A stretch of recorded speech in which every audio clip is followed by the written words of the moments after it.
The Saints running back room has been a really big topic throughout this offseason. People feel pretty comfortable with Alvin Kamara and Mark Ingram as the 1-2 punch, of course. But who's going to be the third running back on the depth chart? That's been a question. Seems like Dwayne Washington's vying for the spot. Tony Jones Jr. is in competition, and the undrafted rookie Abram Smith is still there. But could the Saints potentially pursue Kenyan Drake and maybe let him slide into that RB3 spot? I'll discuss it here on the Straight Up Saints podcast. You're listening to the Straight Up Saints podcast.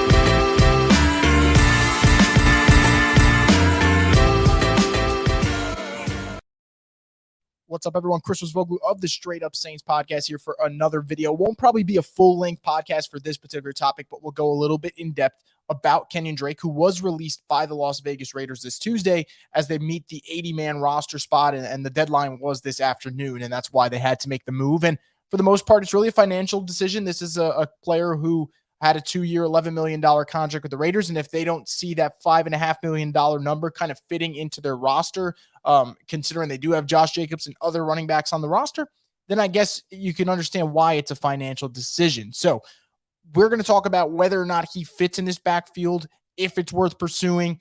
We're not going to go into whether or not they're actually going to do it because there's only a couple of people who have that power, and it's Mickey Loomis and everyone else in that building deciding whether or not they want to look at Kenyan Drake. But it is definitely a question worth asking because of the uncertainty at that running back spot. Now, this video, just like everyone else you've seen for Bucher Media, is presented by DraftKings Sportsbook and Maker's Mark. And DraftKings Sportsbook actually has a really cool offer coming up this NFL season. And with week 1 just 2 weeks away, just remember that if you use promo code BOOT at DraftKings Sportsbook with the app, you get $200 in free bets when you bet a $5 wager on any football game. So that's a pretty cool offer that we have coming up this season. Now, what's a cool offer is maybe what the Saints offer to Kenyan Drake. And I think what they could offer to Kenyan Drake is the opportunity to join a backfield where, yeah, he's not going to be RB1. We know that's Alvin Kamara's spot.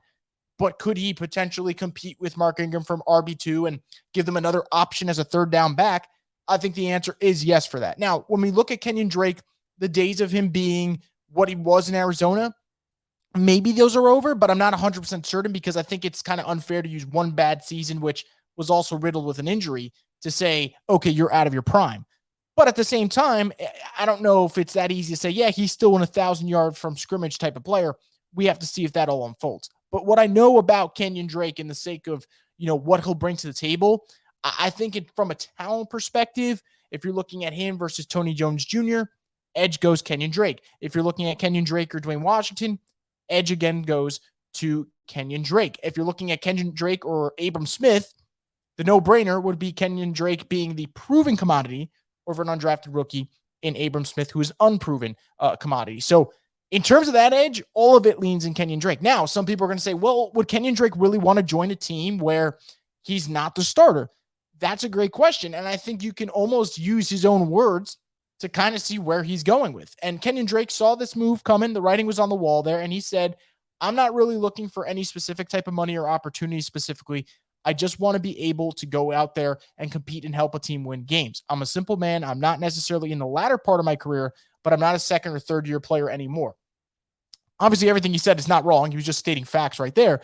But I think when you have a quote like that, and you're looking at Kenyan Drake's career, still just 28 years old, I'm not saying the Saints are going to be the ones that sign him, but rooms around the NFL, specifically at the running back spot, are already crowded, right? Like you'll see teams get linked to him over the next couple of days, maybe the Chiefs. I've seen the Giants get linked to him. I've seen the Rams. It's not like they don't have options, right? Like think of the Rams. They have a guy in Cam Akers who could be ready for a breakout season. We don't know. But I look around the NFL, there's no really running back room right now where I'm like, okay, they have 0 guys who can produce. There's always at least 1 or 2 in every room. And for the Saints, they do have 1 or 2, and we know that. But when you look around and you know that Tony Jones Jr. and Dwayne Washington are going for running back 3, and you know that the Saints now bring, kind of make a position switch with Kirk Merritt in terms of training camp, you hear that he's working out with the running backs. That's kind of a sudden move all of a sudden. It looks like they're maybe looking for a little bit more out of that running back group, maybe particularly a little bit more from a pass catching standpoint, because I don't think it's so much as, oh, we need to have Kirk Merritt on this roster, so let's see what he does at running back. Like that is possible. I think putting Kirk Merritt at running back allows him to have another way of possibly making the final 53. But the Saints are such a talented team that they're not going to, basically move around and rearrange the offense to suit Kirk Merritt's skill set. Like, that's not how it's going to go. But if they're in the department for, hey, we need another pass catcher, Kenyan Drake is still a serviceable pass catcher, right? Like, you look at the Raiders numbers last year, they weren't great, only had 254 rushing yards and 2 touchdowns on the ground. But in the catch, from a catching standpoint, 30 catches, almost 300 yards, an additional score there. I still think he brings something to the table there. And I'm not going to say that if the Saints don't sign Kenyan Drake, that's a whiff. All I'm saying is, if the Saints aren't necessarily completely satisfied with Tony Jones Jr. or Dwayne Washington at RB3, and they don't think Abram Smith's ready for primetime yet, which is possible. I kind of think we're leaning towards Abram Smith being a practice squad player just for year one. Then it makes sense to at least make the call to Kenyan Drake, because a lot of people say, hey, Kenyan Drake would cost a lot of money had they traded for him. Absolutely. And that's why no one traded for him. That's why he got released. But because he is a free agent and he's probably going to have to look for somewhere where he can reset his market value, he's not going to get an awful lot. It's August 23rd. The season starts September 8th when the Bills versus the Rams at SoFi Stadium. So he's running out of time for suitors anyway. So he's not going to get this offer that blows the doors open. And he's already said that he's not looking for a specific opportunity or a specific amount of money. He's just going in there and saying, hey, can I be part of a rotation and compete? The Saints offer that. And the added caveat here is that the Saints do like Alabama running backs in recent years. We know that they drafted Mark Ingram out of Alabama.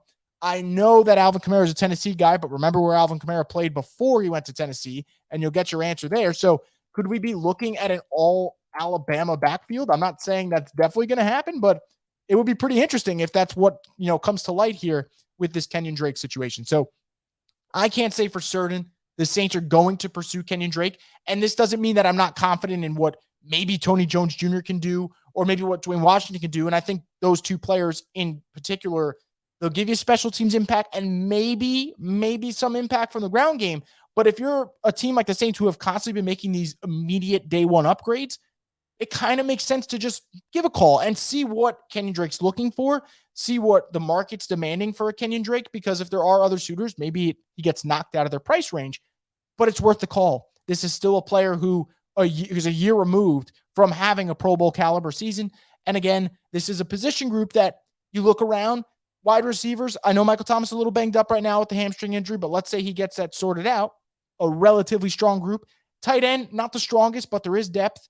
And the running back room, if you bring in Kenyan Drake into the picture, all of a sudden, if, God forbid Kamara has to miss a couple of games, you feel a bit more comfortable about your situation if Kenyan Drake was in the fold. But I'm going to turn this question over to you. I'm interested in knowing what you guys think.